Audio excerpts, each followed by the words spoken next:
Good morning students. Previous class में हम subject biochemistry में यूनिट इम्यूनोकेमिस्ट्री के बारे में डिस्कस कर रहे थे। यूनिट इम्यूनोकेमिस्ट्री कंप्लीट हो चुकी है। आज हम सब्जेक्ट बायोकेमिस्ट्री में न्यू यूनिट स्टार्ट करने जा रहे हैं जिसका नाम है nucleic acid.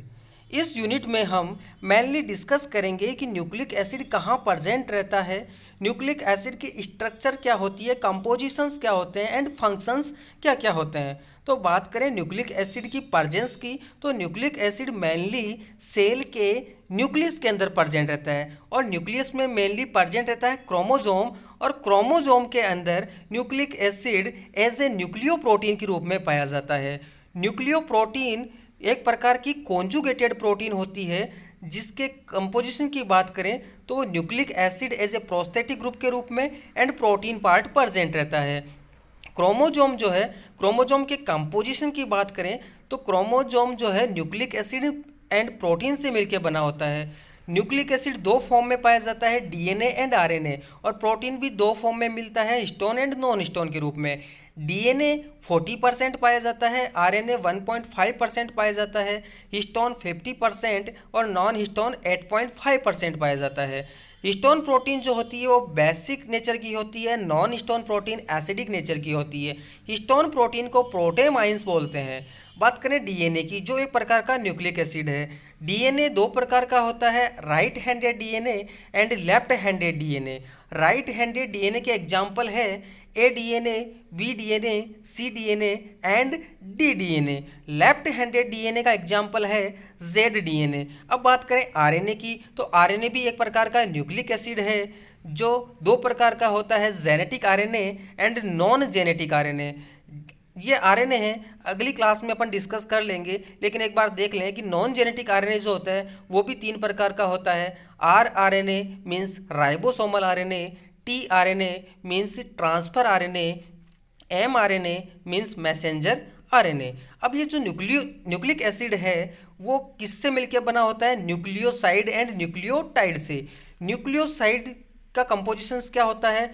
N two base plus pentose sugar, कि नाइट्रोजनी क्षार एंड पेंटोज शुगर से मिलके बनता है न्यूक्लियोसाइड्स। और न्यूक्लियोसाइड्स के अंदर अगर हम फॉस्फेट ऐड कर दें तो वो बन जाता है न्यूक्लियोटाइड। तो यहाँ पे एक डायग्राम के थ्रू समझा रखा है कि न्यूक्लियोटाइड जो है इसमें N2 बेस मीन्स नाइट्रोजनी क्षार प्रेजेंट है, पेंटोज शुगर प्रेजेंट है और फॉस्फेट प्रेजेंट है।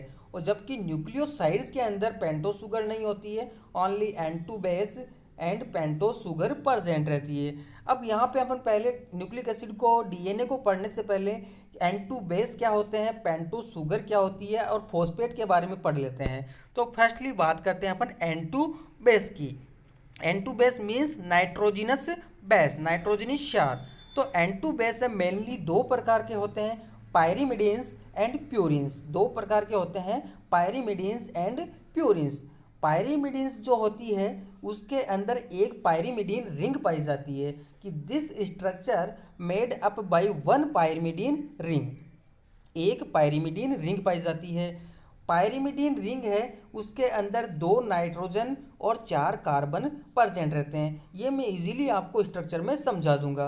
और एग्जाम्पल की बात करें तो CUT कट के अंदर मैं बात करूं तो साइटोसिन, यूरेसिल और थाइमीन, ये तीनों एग्जाम्पल किसके हैं? पायरीमिडीन के हैं। तो पायरीमिडीन में मैंने क्या बोला कि एक तो पायरीमिडीन रिंग पाई जाती है, तो उस पायरीमिडीन रिंग में दो नाइट्रोजन और चार कार्बन प्रेजेंट रहते हैं। अब मैं स्ट्रक्चर्स को डिफाइन करूं कि साइटोसिन्स जो है, इस साइटोसिन्स में इजीली अपन देख सकते हैं कि दो नाइट्रोजन प्रेजेंट है और चार कार्बन प्रेजेंट है। ऐसे ही यूरेसिल के अंदर भी दो नाइट्रोजन और चार कार्बन रहेंगे और थाइमीन के अंदर भी दो नाइट्रोजन और चार कार्बन प्रेजेंट रहेंगे। तो ये इनकी स्ट्रक्चर्स होती है, इन्हें क्या बोलते हैं? पायरीमिडीन रिंग बोलते हैं। ऐसे ही मैं बात करूं प्यूरिन्स की, ये भी एक प्रकार का N2 बेस होता है। इसकी स्ट्रक्चर्स जो होती है दो रिंग से मिलके बनी होती है। पायरीमिडीन में एक रिंग थी, जबकि प्यूरिन्स में कितनी रिंग होती है? दो रिंग होती है, एक पायरीमिडीन रिंग और एक इमिडिजोल रिंग। पायरीमिडीन रिंग के अंदर वैसे ही दो नाइट्रोजन और चार कार्बन प्रेजेंट रहते हैं और इमिडेजोल रिंग के अंदर दो नाइट्रोजन और तीन कार्बन प्रेजेंट रहते हैं। इसके एग्जाम्पल की बात करूं कि कौन कौन से N2 बेस है जो प्यूरिन्स कहलाते हैं, वो है adenine and guanine. Adenine and guanine के अंदर पायरिमिडीन रिंग और इमिडेजोल रिंग पाई जाती है। अब दोनों के स्ट्रक्चर देख लेते हैं अपन। एडेनिन जो है, एडेनिन में देखो ये पायरिमिडीन रिंग है। इस पायरिमिडीन रिंग में 2 नाइट्रोजन और 4 कार्बन प्रेजेंट रहेंगे। ये 2 नाइट्रोजन और साथ में ही 4 कार्बन प्रेजेंट है। ऐसे ही एडेनिन के अंदर इमिडिजोल रिंग प्रेजेंट है। इसके अंदर 2 नाइट्रोजन और 3 कार्बन प्रेजेंट रहते हैं। और एज वेल एज गुआनिन के अंदर भी इमिडेजोल और पायरिमिडीन रिंग प्रेजेंट रहेगी। अब मैं बात करता हूँ पेंटोज शुगर की। पेंटोज शुगर जो है इसमें 5 कार्बन प्रेजेंट रहते हैं। तो पेंटोज शुगर है मेनली, ये भी 2 प्रकार से एग्जाम्पल है, राइबोज शुगर और deoxyribose sugar. Ribose sugar RNA में पाई जाती है और डीऑक्सीराइबोज शुगर जो है डीएनए में पाई जाती है। दोनों शुगर फ्यूरिनोज फॉर्म में पाई जाती है। फ्यूरिनोज फॉर्म मतलब साइकिल फॉर्म के अंदर मिलेगी। और दोनों के अंदर कार्बन कितने होंगे, 5 कार्बन होते हैं। और दोनों की फॉर्म कैसी रहेगी, न्यूक्लिक एसिड के अंदर फ्यूरिनोज फॉर्म के अंदर पाई जाती है। अब बात करते हैं अपन फॉस्फोरिक एसिड की। फॉस्फोरिक एसिड का फॉर्मूला है H3PO4। H3PO4 में फॉस्फोरस है वो कितने बॉन्ड बना रहा है, 5 बॉन्ड बना रहा है, जिसमें से 2 बॉन्ड ऑक्सीजन के साथ में और सिंगल बॉन्ड बना रहा है और हाइड्रोक्साइड के साथ के अंदर। अब बात करते हैं types of nucleosides and nucleotides के बारे में। टाइप्स ऑफ न्यूक्लियोसाइड्स की मैं बात करूं कि एडेनिन जो है, एडेनिन राइबोज के साथ बाइंड होकर क्या बनाएगा, एडिनोसिन। तो एडिनोसिन एक प्रकार का न्यूक्लियोसाइड है। अब इस एडिनोसिन न्यूक्लियोसाइड के साथ में फॉस्फेट ऐड कर दें तो बन जाएगा एडिनिलिक एसिड, जो एक प्रकार का न्यूक्लियोटाइड है। ऐसे ही ये न्यूक्लियोसाइड्स एंड न्यूक्लियोटाइड बनते जाएंगे। बात करें एडेनिन के साथ में अगर डीऑक्सीराइबोज मिक्स हो गया तो बनेगा डीऑक्सी एडिनोसिन, और डीऑक्सी एडिनोसिन प्लस फॉस्फेट तो न्यूक्लियोटाइड्स क्या बनेगा, डीऑक्सी एडिनिलिक एसिड। थर्ड बात करें ग्वानिन के साथ में राइबोज ऐड है तो बनेगा ग्वानोसिन, और ग्वानोसिन के साथ फॉस्फेट ऐड हो गया तो ग्वानिलिक एसिड बन जाएगा। ग्वानिन के साथ में डीऑक्सी राइबोज मिक्स होता है तो डीऑक्सी ग्वानोसिन बन जाएगा। डीऑक्सी ग्वानोसिन प्लस फॉस्फेट तो डीऑक्सी ग्वानिलिक एसिड बन जाएगा। अब बात करूँ साइटोसिन की, तो साइटोसिन क्या न्यूक्लियोसाइड है, न्यूक्लियोटाइड बनाएंगे तो साइटोसिन राइबोज के साथ मिक्स होकर साइटिडीन बनाएगा, जो एक प्रकार का न्यूक्लियोसाइड्स है। और इसी न्यूक्लियोसाइड के साथ फॉस्फेट ऐड हो गया तो बनेगा साइटिडिलिक एसिड। ऐसे ही साइटोसिन डीऑक्सीराइबोज के साथ बाइंड होकर डीऑक्सी साइटिडीन बनाएगा, और डीऑक्सीसाइटिडीन और फॉस्फेट मिलकर डीऑक्सीसाइटिडिलिक एसिड बनाएगा। इसी प्रकार यूरेसिल की बात करें तो यूरेसिल राइबोज के साथ बाइंड होकर यूरिडीन बनाएगा, जो एक प्रकार का न्यूक्लियोसाइड है, और यूरिडीन न्यूक्लियोसाइड फॉस्फेट के साथ बाइंड होकर यूरिडिलिक एसिड बनाएगा, जो एक प्रकार का न्यूक्लियोटाइड है। ऐसे बात करें थाइमीन की, तो थाइमीन राइबोज के साथ बाइंड होकर डीऑक्सीथाइमिडीन, जो एक प्रकार का न्यूक्लियोसाइड है, वो बनाएगा, और डीऑक्सीथाइमिडीन फॉस्फेट के साथ बाइंड होकर डीऑक्सीथाइमिडिलिक एसिड बनाएगा, जो एक प्रकार का न्यूक्लियोटाइड है। तो यह है न्यूक्लियोसाइड्स एंड न्यूक्लियोटाइड्स। अब बात करते हैं अपन न्यूक्लिक एसिड की। न्यूक्लिक एसिड में जो जो रिक्वायरमेंट है N2 बेस, पेंटोज शुगर और फॉस्फोरिक एसिड, उनके बारे में हम डिस्कस कर चुके हैं। तो अब हम पढ़ लेते हैं न्यूक्लिक एसिड के बारे में। तो न्यूक्लिक एसिड की डेफिनेशंस की बात करें तो फर्स्टली हम पढ़ रहे हैं डीएनए की डेफिनेशंस की। तो DNA is a polymer of deoxyribo nucleotide, कि डीएनए क्या है, एक बहुलक है। किसका बहुलक है, कि डीऑक्सीराइबो न्यूक्लियोटाइड का बहुलक है। न्यूक्लियोटाइड नॉट न्यूक्लियोसाइड, न्यूक्लियोटाइड का बहुलक है। The monomeric deoxyribonucleotide in DNA are linked by 3 days 5 days phosphodiester bond के साथ में जुड़े रहते हैं। अब बात करते हैं डीएनए की खोज किसने की थी। डीएनए की खोज मिस्चर नामक साइंटिस्ट ने की थी, और डीएनए नाम दिया था जैकेरिस ने। अब बात करते हैं DNA is a polymer of. DNA के अंदर मेनली क्या प्रेजेंट रहता है, एडेनिन, थाइमीन, ग्वानिन और साइटोसिन। एडेनिन, ग्वानिन, थाइमीन और साइटोसिन। तो एडेनिन तो है वो थाइमीन के साथ बाइंड होगा, और गुआनिन है वो साइटोसिन के साथ बाइंड होगा। तो एडेनिन जो है वो कौन सा न्यूक्लियोटाइड बनाएगा, डीऑक्सी एडेनिलिक एसिड बनाएगा। और थाइमिडीन जो है वो कौन सा न्यूक्लियोटाइड बनाएगा, डीऑक्सी थाइमिडिलिक एसिड। ग्वानिन जो है वो कौन सा न्यूक्लियोटाइड बनाएगा, डीऑक्सी ग्वानिलिक एसिड। और साइटोसिन है वो कौन सा न्यूक्लियोटाइड बनाएगा, डीऑक्सी साइटिडिलिक एसिड। अब मैं बात करूं डीएनए के अंदर क्या क्या कंपोजिशन रहते हैं, किससे मिलके बना होता है, तो डीऑक्सी राइबोज शुगर होती है, N2 बेस प्रेजेंट रहता है। N2 बेस में मेनली कौन कौन से, adenine, thymine, guanine and cytosine. और थर्ड है फॉस्फेट।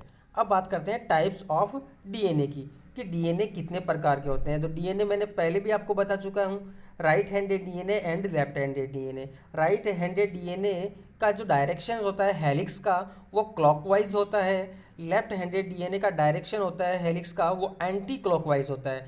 तो example of right handed DNA, इसके अंदर अपन डिफरेंस क्रिएट होता है वो देख लेते हैं कि टाइप्स ऑफ डीएनए में ए डीएनए जो है उसकी हेलिक्स लेंथ होती है 28 angstrom. Number of N2 base कितने होते हैं, 11 pair. Distance between two base pair में कितनी होती है, 2.56 एंगस्ट्रम। डायमीटर कितना होता है, 23 एंगस्ट्रम। ऐसे ही बी डीएनए की बात करें तो बी डीएनए की helix length 34 angstrom. Number of N2 base 10 pair. Distance between two base pair 3.4 angstrom. Diameter 20 angstrom. C DNA की बात करें तो सी डीएनए की helix length 31 angstrom. Number of N2 base 9.33 pair. Distance between two base pair 3.32 angstrom. Diameter 19 angstrom. बात करें D DNA की तो D DNA में हेलिक्स लेंथ होती है 24.2 angstrom. Number of N2 base 8 pair. Distance between two base pair 3.03 angstrom. Diameter 19 angstrom. अब बात करते हैं लेफ्ट हैंडेड डीएनए की। लेफ्ट हैंडेड डीएनए की डायरेक्शन जो होती है वो है कैसी होती है, एंटी क्लॉकवाइज। एग्जाम्पल है जेड डीएनए। जेड डीएनए की खोज की थी साइंटिस्ट रिच ने। हेलिक्स लेंथ होती है 45.6 एंगस्ट्रम। डायमीटर होता है 18.4 angstrom. Number of base pair 12 angstrom. अब बात करते हैं स्ट्रक्चर ऑफ डीएनए की। तो स्ट्रक्चर ऑफ डीएनए में हम देखें एडेनिन जो है वो किसके साथ बाइंड होगा, थाइमिन के साथ में डबल बॉन्ड के थ्रू, जिसमें हाइड्रोजन बॉन्ड प्रेजेंट रहता है। और दो N2 बेस के बीच की दूरी कितनी होती है, 3.4 एंगस्ट्रम। 3.4 एंगस्ट्रम। और डायमीटर कितना, 2.8 एंगस्ट्रम। अब मैं बात करूं एडेनिन शुगर के साथ बाइंड हो रही है, डीऑक्सी राइबोज शुगर, और डीऑक्सी राइबोज शुगर फॉस्फेट के साथ ऐड हो रहा है। तो ये क्या बना रहा है, न्यूक्लियोटाइड। इधर भी क्या बनेगा, एक न्यूक्लियोटाइड। ऐसे न्यूक्लियोटाइड मिलके क्या बनाते हैं, पॉलीन्यूक्लियोटाइड। और इनकी डायरेक्शन होती है 3 डेज टू 5 डेज डायरेक्शन होती है। अब बात करें यहाँ पे कि दो बेस पेयर के बीच की दूरी 3.4 एंगस्ट्रम। तो टोटल बेस पेयर हेलिक्स के अंदर कितने परसेंट रहते हैं, 10 रहते हैं। तो 10 इंटू 3.4 एंगस्ट्रम, तो टोटल हेलिक्स लेंथ कितनी होगी, 34 एंगस्ट्रम होती है। अब बात करते हैं डबल हेलिक्स मॉडल के बारे में। डबल हेलिक्स मॉडल जो है वाटसन एंड क्रिक साइंटिस्ट ने दिया था। वाटसन एंड क्रिक ने क्या कहा था कि स्ट्रक्चर जो है डीएनए की वो दो पॉलीन्यूक्लियोटाइड चेन से मिलके बना होता है, जो कैसा होता है, ट्विस्टेड नेचर में होता है। ट्विस्टेड मतलब जैसे कोई एक सीडी है, उस सीडी जो एक लेडर है उस लेडर को अपन ट्विस्ट कर दें, मोड़ दें, उस प्रकार की स्ट्रक्चर होती है। According to this model DNA is double helix. DNA is double helix. It consist of two chain से मिलके बना होता है पॉली डीऑक्सी राइबो न्यूक्लियोटाइड, जो कैसा होता है, ट्विस्ट होता है। Each other on A common axis, एक एक्सिस पर क्या होता है, ट्विस्ट रहता है। नेक्स्ट बात करें, these two chain are parallel. Parallel मतलब समानांतर होती है और अपोजिट डायरेक्शन में रन करती है। जैसे एक करेगी 3 डेज 5 डेज, तो दूसरी करेगी 5 dash to 3 dash, opposite direction में रन करती है। The backbone of DNA consist of deoxyribose linked by 3 dash 5 dash phosphodiester bridge. इसकी जो डीएनए की बैकबोन है वो होती है डीऑक्सीराइबोज शुगर होती है। नेक्स्ट बात करें, the diameter of double helix length is 20 angstrom, कि जो डायमीटर जो है डबल हेलिक्स का वो होता है 20 एंगस्ट्रम, और रेडियस इसकी त्रिज्या जो होती है वो होती है 10 angstrom. One DNA consist of a million base pair, कि एक डीएनए के अंदर बहुत सारे बेस पेयर मतलब कई मिलियन बेस पेयर प्रेजेंट रहते हैं। The base pair are arranged as following, कि adenine is always located in the opposite to thymine, कि एडेनिन जो है वो किसके साथ बाइंड होगा, थाइमिन के साथ में डबल बॉन्ड के थ्रू, और ग्वानिन जो है वो किसके साथ बाइंड होगा, साइटोसिन के साथ में ट्रिपल बॉन्ड के through. The two strands are held together by H bonding, यहाँ पे ये बॉन्ड कौन सी प्रेजेंट है, hydrogen bonding. The AT pair has double hydrogen bond and cytosine and guanine pair has triple hydrogen bond, मैं आपको बता चुका हूँ। नेक्स्ट बात करते हैं अपन, the purine and pyrimidine bases of DNA carry genetic information, तो जेनेटिक इन्फॉर्मेशन जो होती है डीएनए में वो कौन कैरी करता है, प्यूरिन एंड पिरिमिडीन जो N2 बेस होते हैं वो कैरी करते हैं, क्योंकि वही क्या बनाते हैं, कोडोन बनाते हैं। Sugar and phosphate group only have structural role, sugar and phosphate जो है वो स्ट्रक्चर बनाने का काम करते हैं, और डबल हेलिक्स मॉडल के अंदर हेलिक्स लेंथ जो होती है डीएनए की वो होती है 34 एंगस्ट्रम। और नेक्स्ट क्लास में अपन पढ़ेंगे आरएनए। Thank you.